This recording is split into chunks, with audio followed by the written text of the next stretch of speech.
नमस्कार, मैं पूजा। उत्तर प्रदेश की बड़ी खबरों में आपका स्वागत है। आज है 14 फरवरी, दिन शनिवार। खबरों की ओर बढ़ने से पहले एक महत्वपूर्ण बात। अगर आप भी सरकारी नौकरी की तैयारी कर रहे हैं तो हमारे बुलेटिन के अंत में हम रोज करंट अफेयर से कुछ सवाल लेकर आते हैं, जिसका अगर आपने सही जवाब दिया तो आपका नाम हमारे बुलेटिन के अंत में दिखाया जाएगा। चलिए अब डालते हैं एक नजर आज की सुर्खियों पर। गोरखपुर में बनेगा यूपी का पहला स्पंज पार्क। उत्तर प्रदेश में हवाई अड्डों का होगा विस्तार। शराब निर्यात बढ़ाने पर यूपी सरकार का फोकस। केस्को बिजली बिल में अचानक बढ़ा फ्यूल सरचार्ज। फिक्सिंग केस में धोनी को मिला 10 लाख जमा करने का आदेश। चलिए अब बढ़ते अब तक की 25 बड़ी खबरों की ओर विस्तार से। एनटीपीसी में 515 पदों पर होगी भर्ती। National thermal power corporation limited में 515 पदों पर भर्ती के लिए आवेदन 11 फरवरी से 25 फरवरी तक ऑनलाइन स्वीकार होंगे। मान्यता प्राप्त विश्वविद्यालय से बीई, बीटेक और गेट 2025 स्कोर आवश्यक है। अंतिम वर्ष छात्र भी पात्र होंगे और अधिकतम आयु 27 वर्ष है। आरक्षित वर्गों को इसमें छूट मिलेगी। चयन गेट स्कोर, डॉक्यूमेंट वेरिफिकेशन और मेडिकल के आधार पर होगा। वेतन 40,000 से 1,40,000 रुपए प्रति माह निर्धारित है। गोरखपुर में बनेगा पहला स्पंज पार्क। गोरखपुर के महेसरा क्षेत्र में 49 करोड़ रुपए की लागत से प्रदेश का पहला इकोलॉजिकल स्पंज पार्क बन रहा है, जो 6 महीने में तैयार होगा। पार्क वर्षा जल अवशोषित कर जल भराव घटाएगा और भूजल स्तर सुधारेगा और मियावाकी वन से वायु गुणवत्ता बेहतर करेगा। यहाँ तालाब, boating, jogging track, open gym जैसी सुविधाएं विकसित कर पर्यटन, जैव विविधता और स्थानीय अर्थव्यवस्था को बढ़ावा मिलेगा। उत्तर प्रदेश में हवाई अड्डों का होगा विस्तार। उत्तर प्रदेश में योगी आदित्यनाथ सरकार ने हवाई अवसंरचना को तेजी से बढ़ा दिया है। बजट में नए एयरपोर्ट निर्माण, विस्तार और हवाई पट्टियों सुदृढ़ीकरण हेतु 2111 करोड़ रुपए रखे गए हैं और ललितपुर, झांसी, लखीमपुर खीरी सहित कई जिलों में सर्विस शुरू होगा। जेवर स्थित नोएडा अंतर्राष्ट्रीय हवाई अड्डे के लिए विशेष धन आवंटित है, जिससे प्रदेश में एयरपोर्टों की संख्या 22 तक पहुंच जाएगी। जल्द ही आने वाले वर्षों में विकास और बढ़ेगा।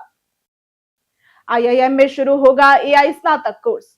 भारतीय प्रबंध संस्थान लखनऊ सत्र 2026-27 से पहली बार स्नातक स्तर पर 4 वर्षीय बीएस यानी कि एआई एंड बिजनेस एनालिटिक्स पाठ्यक्रम शुरू करेगा, जिसमें जेईई एडवांस रैंक के आधार पर प्रवेश होगा। कार्यक्रम का उद्घाटन केंद्रीय शिक्षा मंत्री धर्मेंद्र प्रधान ने किया। 2027-28 से 5 वर्षीय इंटीग्रेटेड बीएस टेक एमबीए और 2 वर्षीय टेक एमबीए कोर्स भी शुरू किए जाएंगे। शराब निर्यात बढ़ाने पर यूपी सरकार का फोकस।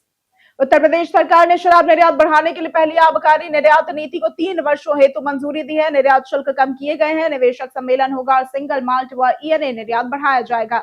2026-27 में 71,278 करोड़ राजस्व लक्ष्य रखा गया है और नई नीति से वाइन की बिक्री प्रोत्साहित होगी, जबकि अंग्रेजी शराब लगभग 7% और देशी शराब के दाम बढ़ सकते हैं। इसके साथ भी कोटा बढ़ेगा और रोजगार भी बढ़ेंगे। पंचायत चुनाव से पहले आयोग का होगा गठन। इलाहाबाद हाईकोर्ट की लखनऊ बेंच में उत्तर प्रदेश सरकार ने बताया कि पंचायत चुनाव से पहले समर्पित ओबीसी आयोग गठित कर उसकी रिपोर्ट के आधार पर आरक्षण लागू किया जाएगा। योगी आदित्यनाथ सरकार के इस आश्वासन पर अदालत ने याचिका निस्तारित कर दी और सुप्रीम कोर्ट के निर्देशानुसार आयोग गठन के बाद ही चुनाव प्रक्रिया आगे बढ़ेगी। सीएम ग्रिड से बनेंगी 3 मॉडल सड़कें। नगर निगम सीएम ग्रिड योजना के तहत करीब 150 करोड़ रुपए से 3 मॉडल रोड विकसित करेगा। बजट 2026-27 में शामिल हो चुका है। Model road Kanpur road, Piccadilly hotel से फिनिक्स मॉल क्षेत्र, अलीगंज हनुमान मंदिर क्षेत्र और जानकीपुरम विस्तार में बनेगी। कुल लंबाई लगभग 7.85 किलोमीटर होगी और बेहतर डामरीकरण, स्मार्ट लाइट, फुटपाथ व ड्रेनेज की सुविधा मिलेगी, जिससे यातायात व शहरी ढांचा मजबूत होगा। नादरगंज अमौसी मार्ग पर लगेंगी आधुनिक लाइटें। लखनऊ विकास प्राधिकरण ने लखनऊ में यातायात सुधार के लिए 56.5 करोड़ रुपए की 2 परियोजनाओं को मंजूरी दी है और आईआईएम रोड से रेथा तक करीब 2 किलोमीटर लंबी 4 लेन सड़क व बंधा 53.97 करोड़ से बनेगा, जिससे जाम और जल भराव में राहत मिलेगी। वहीं नादरगंज इंडस्ट्रियल एरिया से अमौसी ओवरब्रिज तक 2.5 करोड़ से आधुनिक स्ट्रीट लाइट लगेंगी, जिनका 5 वर्ष रखरखाव होगा। निवेश और रोजगार पर सदन में बढ़ा तकरार। विधानसभा के प्रश्नकाल में निवेश और रोजगार पर सत्ता विपक्ष में बहस हुई। मंत्री सुरेश खन्ना ने बताया कि एमओयू, ग्राउंड ब्रेकिंग और परियोजना क्रियान्वयन के 3 चरणों से निवेश आगे बढ़ता है। 12 लाख करोड़ निवेश से 15 लाख रोजगार बने और ईपीएफओ भी सदस्य बढ़े। औद्योगिक विकास दर 25% तक बताई गई। वहीं नरेंद्र कश्यप ने कहा कि सभी पात्र ओबीसी छात्रों को छात्रवृत्ति मिलेगी और बजट भी बढ़ाया गया है। ट्रांसजेंडर अधिकार नियमावली जल्द होगी लागू। विधानसभा के प्रश्नकाल में असीम अरुण ने बताया कि ट्रांसजेंडर अधिकारों की उत्तर प्रदेश ट्रांसजेंडर नियमावली 2026 शीघ्र लागू की जाएगी। पहचान पत्र जारी करने और आयुष्मान कार्ड से जोड़ने की प्रक्रिया जारी है। सचिन यादव के प्रश्न पर सरकार ने समुदाय को आत्मनिर्भर बनाने की प्रतिबद्धता दोहराई। वहीं ओडीओपी योजना से 3.16 लाख रोजगार सृजित हुए और निर्यात में उल्लेखनीय वृद्धि दर्ज की गई। गंगा एक्सप्रेसवे विस्तार से बढ़ेगी कनेक्टिविटी। मेरठ से प्रयागराज तक बन रहा गंगा एक्सप्रेसवे अब सोनभद्र के शक्तिनगर और आगे हरिद्वार तक बढ़ाने की योजना है। लगभग 494 किलोमीटर विस्तार पर 40 से 45 हजार करोड़ रुपए खर्च अनुमानित है। यूपीडा 3 अलाइनमेंट विकल्प तैयार कर जमीन अधिग्रहण करेगा और मिर्जापुर, वाराणसी और चंदौली क्षेत्रों में कनेक्टिविटी, औद्योगिक कॉरिडोर और निवेश बढ़ेगा। यूपी में औद्योगिक विकास हेतु ऐतिहासिक बजट का प्रावधान। उत्तर प्रदेश सरकार ने ईज ऑफ डूइंग बिजनेस और ईज ऑफ लिविंग बढ़ाने के लिए नगर विकास, औद्योगिक विकास, एमएसएमई क्षेत्रों तथा कनेक्टिविटी पर बड़े बजट का प्रावधान किया है। सिंगल विंडो सेवाएं, निवेश मित्र 3.0, अनुपालन, सरलीकरण और डीक्रिमिनलाइजेशन से कारोबार आसान होगा। सड़क, एक्सप्रेसवे, लॉजिस्टिक मार्ग और हवाई अड्डों के विस्तार से निवेश, निर्यात और उद्योगों को नई गति मिलने की उम्मीद है। केस्को बिजली बिल में अचानक बढ़ा फ्यूल सरचार्ज। कानपुर विद्युत आपूर्ति कंपनी लिमिटेड ने फरवरी के बिजली बिलों में 1 से 10% तक फ्यूल सरचार्ज जोड़ दिया, जिससे करीब 7.5 लाख उपभोक्ता प्रभावित हुए। बढ़े बिलों पर लोगों ने नाराजगी जताई और मामले में उत्तर प्रदेश विद्युत विनियामक आयोग ने पावर कॉर्पोरेशन से 7 दिन में जवाब मांगा है। उपभोक्ताओं का कहना है कि बिना पूर्व सूचना बढ़ा शुल्क महंगाई के बीच घरेलू बजट पर अतिरिक्त बोझ डाल रहा है। महाशिवरात्रि से पूर्व भगवान शिव को लगी हल्दी। महाशिवरात्रि से पूर्व काशी में बीते दिन काशी विश्वनाथ मंदिर के शिव विवाह की रस्में सगुन हल्दी से प्रारंभ हुई। महंत लिंगिया महाराज के आवास से पारंपरिक शोभा यात्रा टेढ़ी नीम पहुंची और जहां पंचबदन प्रतिमा पर हल्दी अर्पित की गई। सारंगनाथ से ससुराली जन भी शामिल हुए। वैदिक पूजन, श्रृंगार, नृत्य, स्वरांजलि और हर हर महादेव के जय घोष के बीच आयोजन भक्तिमय वातावरण में संपन्न हुआ। एआई से तय होगी रेल कर्मियों की ड्यूटी। नरेश पाल सिंह उत्तर मध्य रेलवे के महाप्रबंधक ने सूबेदारगंज स्थित डीएफसी कंट्रोल सेंटर का निरीक्षण किया और उन्होंने एआई से loco pilot train manager duty निर्धारण, सिंगल लाइनों का दोहरीकरण और तकनीकी खराबियों में कमी के निर्देश दिए। मालगाड़ियों के समर्पित कॉरिडोर पर स्थानांतरण से यात्री ट्रेनों की समयबद्धता बढ़ी। कर्मचारियों के लिए नए वातानुकूलित रनिंग रूम शीघ्र पूरा करने को कहा। फिक्सिंग केस में धोनी को मिला 10 लाख जमा करने का आदेश। एमएस धोनी को मद्रास हाईकोर्ट ने 2013 स्पॉट फिक्सिंग से जुड़े मानहानि केस में 10 लाख रुपए जमा करने का आदेश दिया है। धोनी ने सेवानिवृत्त आईपीएस संपत कुमार के आरोपों पर 100 करोड़ की मानहानि याचिका दायर की थी। कोर्ट ने सीडी के अनुवाद व टाइपिंग खर्च के लिए राशि मांगी है। उन्हें व्यक्तिगत पेशी से छूट दी गई है और बयान हेतु एडवोकेट कमिश्नर नियुक्त किया गया है। लखनऊ नगर निगम ने पेश किया 2278 करोड़ का बजट। नगर निगम ने वित्तीय वर्ष 2026-27 के लिए 2278.34 करोड़ रुपए का प्रस्तावित बजट तैयार किया है, जिसमें कोई नया टैक्स नहीं बढ़ाया गया।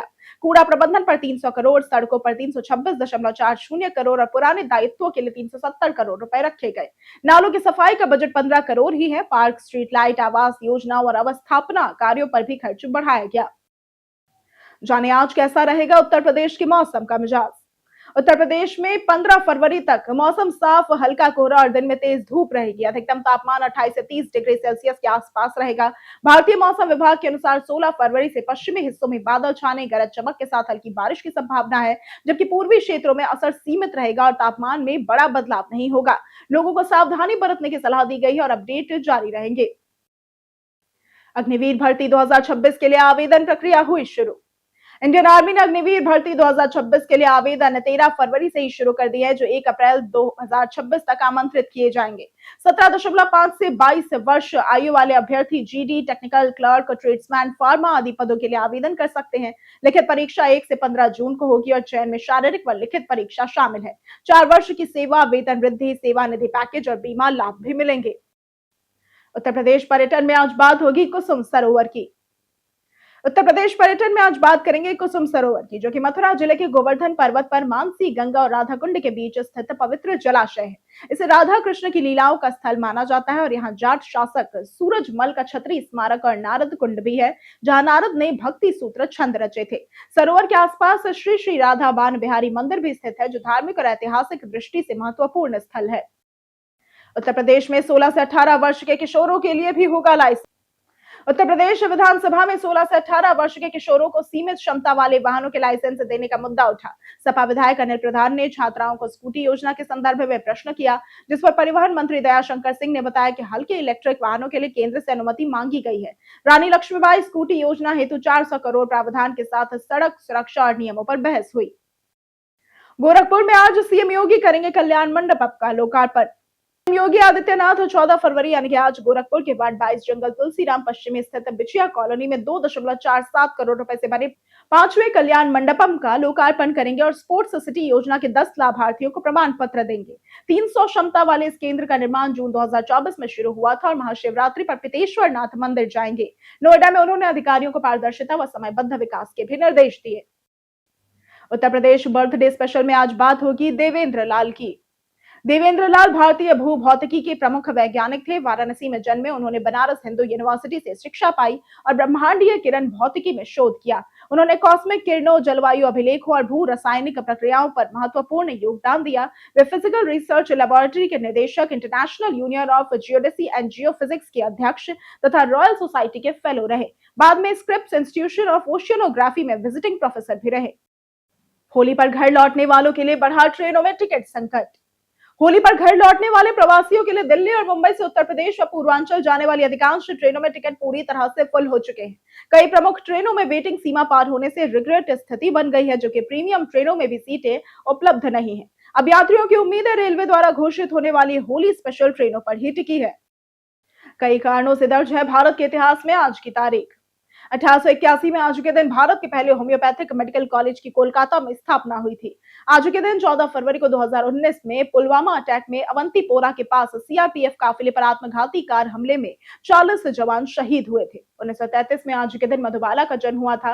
ये भारतीय फिल्म अभिनेत्री हैं। 2005 में आज के दिन विद्यानिवास मिश्र का निधन हुआ था। यह हिंदी के प्रसिद्ध साहित्यकार, सफल संपादक, संस्कृत के प्रकांड विद्वान और जाने माने भाषाविद थे। हम प्रतिदिन आपसे 5 ऐसे जरूरी सवाल और उसके जवाब बताएंगे जो कि यूपीपीएससी जैसे अन्य प्रतियोगी परीक्षाओं में काम आएंगे। सवाल इतिहास, यूपी स्पेशल, विज्ञान, करंट अफेयर्स और भूगोल से रहेंगे। पूछे गए 5 सवालों में आपने कितना सही जवाब दिया या हमें कमेंट करके जरूर बताएं। हमारा पहला सवाल है, इनमें से किस राज्य में शोधकर्ताओं ने समुद्री कीड़ों की 2 नई प्रजातियों का खोज किया है? ए मध्य प्रदेश, बी बिहार, सी पश्चिम बंगाल या फिर डी तमिलनाडु। इसका सही जवाब है सी पश्चिम बंगाल। हमारा दूसरा सवाल है, इनमें से किस देश में मानवाधिकार पहल सम्मेलन का तीसरा संस्करण आयोजित किया जाएगा? ए भारत, बी सऊदी अरब, सी संयुक्त अरब अमीरात या फिर डी जापान। इसका सही जवाब है बी सऊदी अरब। हमारा तीसरा सवाल है, इनमें से कौन सा राज्य हाल ही में अपना पहला बायोडायवर्सिटी और कल्चरल फीचर्स मैप शुरू करने वाला है? ए बिहार, बी पश्चिम बंगाल, सी मध्य प्रदेश या फिर डी गोवा। इसका सही जवाब है डी गोवा। हमारा चौथा सवाल है, हाल ही में किस देश को 2026 के लिए किम्बर्ली प्रक्रिया के लिए अध्यक्ष चुना गया है? A Bharat, B Japan, C Brazil या फिर डी मिस्र। इसका सही जवाब है ए भारत। हमारा पांचवा सवाल है, इनमें से किस स्थान पर भारतीय वायु सेना द्वारा वायु शक्ति 26 नामक अभ्यास आयोजित किया जाएगा? ए राजगीर, बी जैसलमेर, सी गुरदासपुर या फिर डी दिसपुर। इसका सही जवाब है बी जैसलमेर। बीते दिन बहुत से लोगों ने हमारे वीडियो को लाइक किया था। जिन्होंने हमारे वीडियो को लाइक किया था उनके नाम हैं मोहम्मद सिद्दीकी, पंडित विवेक मिश्रा, रमेश गुप्ता, पीयूष कुशवाहा, मदन मोहन, गोविंद पांडे और स्वतंत्र यादव। इसी के साथ बढ़ते हैं आज के सवाल की ओर। आज का सवाल है, आपको क्या लगता है ज्यादा बेहतर क्या है, सरकारी नौकरी या प्राइवेट नौकरी? आप अपना जवाब हमें हमारे कमेंट सेक्शन में लिखकर जरूर बताएं। आज के लिए सिर्फ इतना ही। उत्तर प्रदेश की तमाम खबरों के साथ बने रहने के लिए देखते रहें डेली यूपी। और साथ ही अगर आप यूट्यूब चैनल पर देख रहे हैं तो चैनल को सब्सक्राइब करें और अगर आप फेसबुक पेज पर देख रहे हैं तो लाइक और फॉलो जरूर करें।